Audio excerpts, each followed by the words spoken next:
Hello, જય માતાજી, જય શ્રી કૃષ્ણ। આજની વાર્તા શરૂ કરીએ પહેલાં વિડીયો ગમે તો લાઇક અને શેર કરી દેજો। ચેનલ ઉપર જો તમે નવા હોય તો ચેનલને સબસ્ક્રાઈબ કરી દેજો। તો ચલો શરૂ કરીએ આજની વાર્તા। જીવા સાહેબની જીદ। 8મા ધોરણમાં એક વર્ગમાં આદિ અને વંશ છેલ્લી બેન્ચે જઈને ઊભા રહ્યા હતા। જીવા સાહેબે તેમને પહેલી બેન્ચ પરથી છેલ્લી બેન્ચ પર મોકલ્યા હતા। બેઉ ગુજરાતીનું લેશન પૂરું કર્યા વગર આવ્યા હતા। જીવા સાહેબે કહ્યું, લેશન પૂરું કરીને પછી બેસવાનું છે, ઊભા ઊભા લખો। પછી જીવો સાહેબ છેલ્લી બેન્ચ પાસે આવ્યા ને બંનેને ખભે હાથ મૂક્યો ને પછી શ્યામપટ પાસે જઈને લખ્યું। હાઈસ્કૂલમાં ગાંધીજીની આત્મકથામાંથી ત્યાં વંશ બેન્ચ પર બેસીને લેશન કરવા લાગ્યો। તરત જ આદિએ કહ્યું, સાહેબ, વંશ બેસીને લેશન લખે છે, હું પણ બેસી જાઉં છું। તરત જ ગરજીને જીવો સાહેબ બોલ્યા, તારે બેસવાનું નથી, મેં તેને બેસવાનું કહ્યું છે, તું ઊભો ઊભો લખ। એવું કેમ સાહેબ? આદિ રોવા જેવો થઈને બોલ્યો, એ મારી મરજીની વાત છે। જીવા સાહેબે ફરીથી બરાડો પાડીને કહ્યું। આદિ ડૂસકા ભરીને રડવા લાગ્યો। વિશ્રાંતિમાં આદિના સાથીદારોએ મોનિટરને ફરિયાદ કરી। જીવા સાહેબે આદિને પાસે ઊભા ઊભા લેશન લખાવ્યું અને વંશ પાસે નીચે બેસાડીને લખાવ્યું। આદિ બિચારો રડતો હતો। મોનિટરે પૂછ્યું, એ વંશ કોણ છે? વંશના પડોશી વિદ્યાર્થીએ કહ્યું, વંશ સાહેબનો ભત્રીજો થાય છે। ઓહ, તો એમ વાત છે, આ તો ભારે અન્યાય થાય છે, મોનિટરે કહ્યું ને પછી ઉમેર્યું, શાળા છૂટ્યા પછી આપણે વડ નીચે મીટિંગ રાખીશું, બધા વિદ્યાર્થીઓ આવજો। શાળા છૂટ્યા પછી મીટિંગ થઈ। એમાં મોનિટરે કહ્યું, વિદ્યાર્થી બાળદોસ્તો, આદિને અન્યાય થયો છે, તેનો ન્યાય મેળવવા માટે આપણે અહીં એકઠા થયા છીએ। આદિ પોતે તેને જે અન્યાય થયો છે તેની વાત આપણને કહેશે। આદિ ઊભો થઈને બોલ્યો, દોસ્તો, હું લેશન લાવ્યો નહોતો, તેની મને સજા થાય તેનું મને દુઃખ નથી, પરંતુ જીવા સાહેબનો ભત્રીજો પણ લેશન લાવ્યો નહોતો। જીવા સાહેબે મારી પાસે ઊભા રહીને લેશન લખાવ્યું અને વંશને નીચે બેસાડીને લેશન લખાવ્યું, તેનું મને દુઃખ થયું છે અને મને અન્યાય થયો છે તેવું લાગે છે। વિદ્યાર્થીઓ કહે કે જો સાહેબ, બે વિદ્યાર્થીઓ પ્રત્યે ભેદભાવ રાખે તો તે અન્યાય જ કહેવાય। તેનો ન્યાય આપણે માગવો જ જોઈએ। બધાની વાત સાંભળીને પછી મોનિટરે કહ્યું, આપણે જરૂર ન્યાય માગીશું, એ માટે આપણે સત્યાગ્રહ કરીશું। આપણો એ સત્યાગ્રહ આપણને ન્યાય મળશે ત્યાં સુધી ચાલશે। સત્યાગ્રહમાં આપણે શું કરવાનું છે? એક વિદ્યાર્થીએ પૂછ્યું। મોનિટરે કહ્યું, આપણે શાળામાં તો દરરોજ આવીએ છીએ તે રીતે આવવાનું છે, પરંતુ પ્રાર્થના પછી આપણે ત્યાં ને ત્યાં બેસી રહેવાનું છે, કોઈએ વર્ગમાં જવાનું નથી। પછી શાળા છૂટવાના સમયે ઘેર જવાનું છે।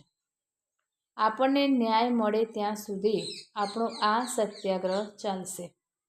આપણે એકતા જાળવવી રાખવાની છે।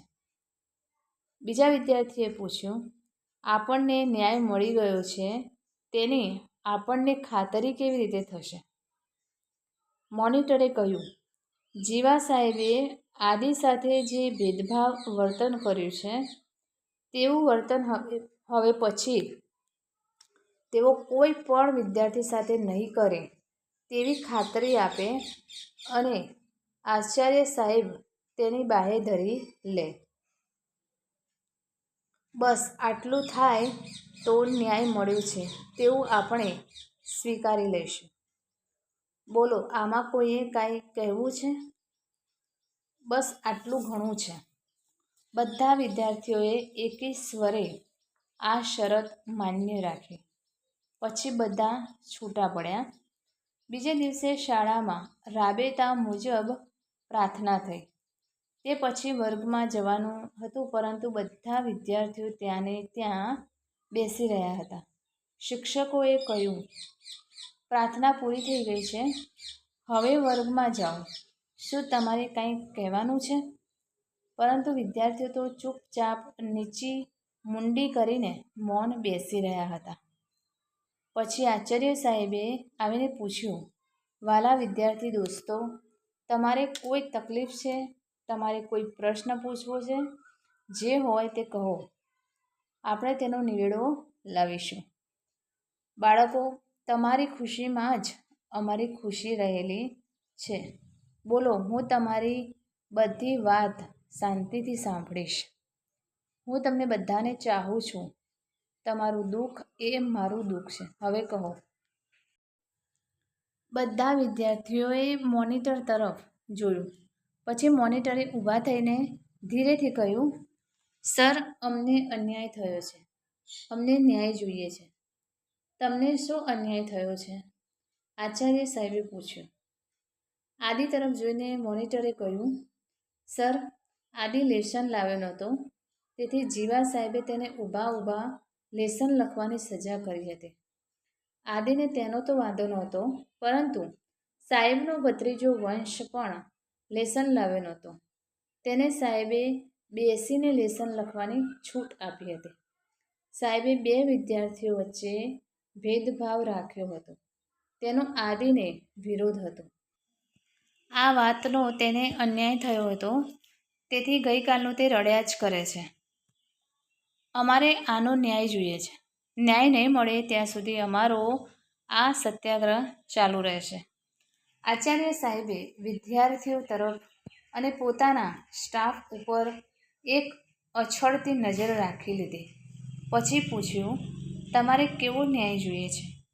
મોનિટરે કહ્યું, જીવા સાહેબે સજા કરવામાં બે વિદ્યાર્થીઓ વચ્ચે ભેદભાવ કર્યો છે. એટલી વાત સ્વીકારી લે અને હવે પછી તેઓ કોઈ પણ વિદ્યાર્થી સાથે આવો અન્યાય નહીં કરે. બસ આટલી ખાતરી આપે તો અમને ન્યાય મળી ગયો છે તેમ અમે માની લઈશું. આચાર્ય સાહેબને લાગ્યું કે વિદ્યાર્થીઓની વાત સાચી છે. તેમણે જીવા સાહેબ તરફ જોઈને કહ્યું, જીવાભાઈ, વિદ્યાર્થીઓએ આ ફરિયાદ રજૂ કરી છે, એ બાબતે તમારે કંઈ કહેવાનું છે? બોલો. જીવા સાહેબે કહ્યું, હા, મેં આદિ અને વંશને જુદી જુદી સજા કરી હતી. તે વાત હું માનું છું, પરંતુ હું શિક્ષક છું. મારે કોને કેટલી સજા કરવી તે મારી મરજીની વાત છે. વિદ્યાર્થીઓની મરજી મારે જોવાની ન હોય. આચાર્ય સાહેબે વાતનો નિવેડો લાવવા માટે જીવાભાઈને પ્રેમથી કહ્યું, જીવાભાઈ, આપણે વિદ્યાર્થીઓના ગુરુ છીએ. આપણે થોડીક ઉદારતા બતાવીશું તો આપણી મોટાઈ ઓછી નહીં થાય. તમે વિદ્યાર્થીઓની માગણી મુજબ હવે પછી કોઈ પણ વિદ્યાર્થી પ્રત્યે તમે ભેદભાવ નહીં રાખો. આટલી ખાતરી આપો તો પ્રશ્ન પતી જાય. મારી તો વિનંતી છે કે તમે આ વાત સ્વીકારી લો. જીવો સાહેબ ઊભા થઈ ગયા અને જરા ગુસ્સો કરીને બોલ્યા, સર, એ નહીં બને. હું એવી કોઈ ખાતરી આપવા માંગતો નથી. આટલું કહીને તેઓ સ્ટાફ રૂમમાં જતા રહ્યા. શાળા છૂટવાના સમયે વિદ્યાર્થી પણ પોતપોતાને ઘેર ગયા. બીજે દિવસે શિક્ષકોની હાજરીમાં વિદ્યાર્થીઓને પ્રાર્થના કરી. પછી શિક્ષકો સ્ટાફ રૂમમાં ગયા અને વિદ્યાર્થીઓ ત્યાં ને ત્યાં બેસી રહ્યા. આચાર્ય સાહેબને પ્રશ્નનો નિવેડો લાવવાની ઉતાવળ હતી, તેથી સ્ટાફની સભા બોલાવીને તેઓ ચર્ચા કરી રહ્યા હતા અને બહાર પ્રાર્થના ભૂમિમાંથી સ્વસૂત્રો સંભળાઈ રહ્યા હતા. નહીં ચાલે ભાઈ, નહીં ચાલે. આવી દાદાગીરી નહીં ચાલે. જીવો સાહેબ એકલા એક તરફ હતા અને આખો સ્ટાફ આચાર્ય સાહેબની સાથે બીજી તરફ હતો. બધાએ જીવા સાહેબને બહુ સમજાવ્યા હતા, પરંતુ તે એકના બે થતા ન હતા. છેવટે સભા અનિર્ણિત થઈ રહી હતી અને શાળા છૂટવાનો ઘંટ વાગી ગયો હતો. ત્રીજે દિવસે પ્રાર્થના પછી વિદ્યાર્થીઓની પાછલી લાઈનમાંથી સૂત્રોચ્ચાર થઈ રહ્યો હતો. જેઓ માસ્તર છે જુઠ્ઠા, બુદ્ધિના છે બહુ બુઠ્ઠા. આચાર્ય સાહેબ હવે અકળાયા હતા. તેઓ વિદ્યાર્થી હડતાલનો જલ્દી અંત લાવવા ઈચ્છતા હતા. છેલ્લી વાર તેમણે જીવા સાહેબને પૂછી લીધું, બોલો જીવાભાઈ, તમે સમાધાન માટે તૈયાર છો? નહીં તો પછી મારે વિદ્યાર્થી હડતાલને પોલીસને તથા કેળવણી ખાતાના અધિકારીને જાણ કરવી પડશે. પછી એનું જે પરિણામ આવે તે તમારે ભોગવવું પડશે. એમાં નોકરીની બદલી નોકરીની મોકૂફી કે નોકરીની બરતરફી પણ થઈ શકે છે.